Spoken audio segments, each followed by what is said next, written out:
अस्सलाम वालेकुम। अल्हम्दुलिल्लाह कि तुमने कुरान मजीद पढ़ना शुरू किया है। कुरान मजीद क्या है? यह अल्लाह का एक कलाम है, या यूँ समझ लो कि यह अल्लाह की बातें हैं जो उसने अपने प्यारे नबी मोहम्मद सल्लल्लाहु अलैहि वसल्लम पर हज़रत जिब्राइल अलैहिस्सलाम के ज़रिए से भेजा, ताकि हमको मालूम हो जाए कि अल्लाह ताला कौन है, दुनिया में कौन कौन सी बातें करने की हैं जिनसे अल्लाह ताला खुश होता है, और कौन सी बातें छोड़ने की है जिनसे अल्लाह ताला नाराज़ होता है। मरने के बाद हमको क़यामत के रोज़ दोबारा ज़िंदा किया जाएगा, ताकि जिसने अल्लाह ताला और उसके रसूल सल्लल्लाहु अलैहि वसल्लम के बताए हुए अच्छे काम किए, उसके बदले उसको जन्नत मिले और वो वहाँ हमेशा हमेशा रहे, और जो उसका जी चाहे वो उसको मिले।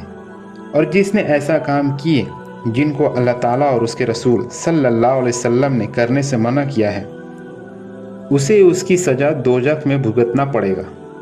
जिसने अल्लाह ताला के साथ शिर्क किया है उसको माफ़ नहीं किया जाएगा। इसके अलावा अल्लाह ताला रहम करने वाला है, जिसको चाहे वो बख्श दे। दुनिया में जो लोग पहले आए थे उन्होंने अल्लाह ताला का और उसके रसूलों का कहना नहीं माना। उनका अंजाम दुनिया में ही ख़राब हुआ और मरने के बाद भी दोज़ख में जाएंगे। और वो लोग जिन्होंने अच्छे काम किए, अल्लाह ताला और उसके रसूल का कहना माना, वो इस दुनिया में भी कामयाब हुए और मरने के बाद भी उनको जन्नत मिलेगी।